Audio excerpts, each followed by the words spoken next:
오늘 저기 법무부 차관님 한 말씀도 안 하셨는데 네.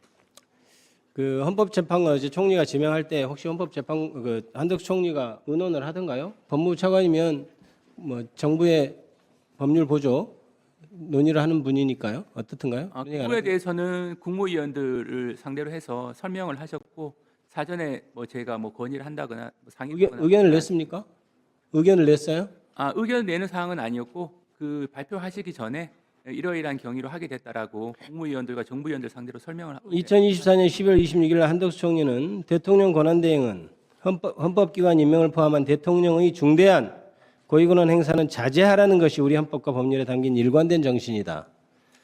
또 헌법기관 임명이라는 대통령의 고위 권한을 행사하라고 대통령 권한을 압박하고 있는데 대통령 권한대행은 대통령의 고유 권한 행사를 자제하고 안정된 국정 운영에만 전념하라는 우리 헌정 질서의 또 다른 기본 원칙마저 훼손될 우려가 있다. 이렇게 얘기한 사람이 어제 갑자기 대통령 몫인 헌법재판관을 지명하겠다고 하는데 법무부 의견도 안 듣던가요?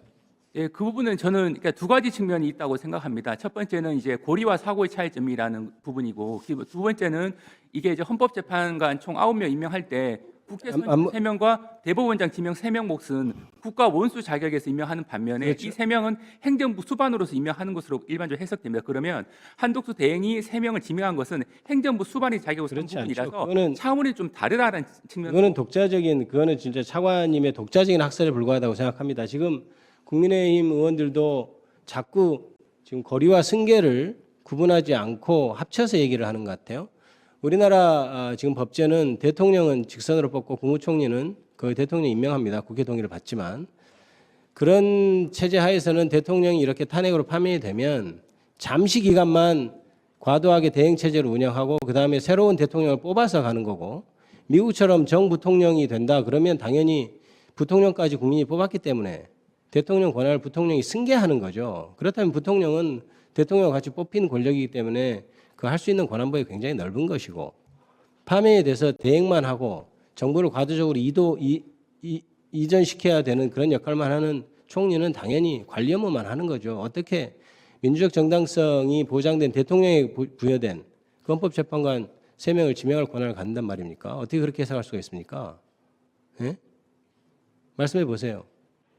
네, 기본적으로 이거는 이제 그 고리와 사고의 중요한 차이점이 있다고 보고 마흔역 재판관 임명하는 것과는 조금 결이 다른 측면이 오히려 대통령이 지금 파면되지 않고 있을 때 하고 비교해 보면은 지금 파면된 상태에서는 다음 정부를 위해서 준비한 역할밖에 못 하는 거죠. 그러니까 더욱더 좁게 권한을 해석해야 되는 것이죠. 그렇지 않습니까? 예, 다만 이제 사고의 경우에는 탄핵 심판이 계속적인 경우도 포함되는데 탄핵 재판 결과에 따라서 대통령이 복귀할 가능성은 배제 못합니다. 그러면 복귀할 수 있는 대통령의 의존과 다른 결정을 하면 안 되기 때문에 가급적 자제해야 된다는 것이 사고 시에 그러니까 나타난 부분인데 고리의 경우에는 다시 복귀할 가능성이 없지 않습니다. 그렇기 때문에 고리의 경우에 있어서는 학설상으로도 적극적 권한을 행사할 수 있다는 의견이 상당수 있는 것으로 알고 있습니다.